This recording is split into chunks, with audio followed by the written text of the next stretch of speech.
মরতে চাইছিস না, প্লিজ তুই মরা যা আজকে, প্লিজ মর, আমি একটু দেখতে চাই তুই কেমনে মরস। আমি কিন্তু সত্যি সত্যি মারা যাবো। তুই এটাই বলতেছিস, তুই সত্যি সত্যি মরতেছিস না কেন? সত্যি সত্যি মর। সর্বনাশ হয়ে গেছে, আপনি তো পয়জন খেয়েছে। मुझसे ही मुझको जुदा किया। কোনো নিতে পারস না রনো। তখন তো সব উল্টাপাল্টা কথা বলতেছিলি, আর কোনোদিন যদি আমাকে ছাড়ার কথা বলছিস কিন্তু ফাইনালটা তোরে দেখাবো।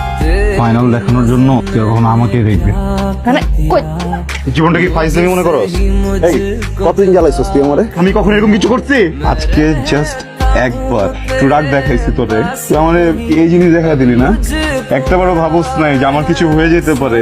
যখন যেটা মুখে আসবে বলে দিবি না? তোর কি মনে হয় তুই একা ভালোবাসিস আমার, আমি বাসি না তোরে? আমার উপর রাগ করলে রাগ আমার দেখাবি। আমি অনেক ভয় পাইছি, একটু আমি মারা যেতাম। তাহলে বল, আমাদের রেখে যাওয়ার কথা আর কখনো বলবি না? তুই বল আগে, তুই কখনো মরার কথা বলবি না। বলবো না। थोड़ा थोड़ा प्यार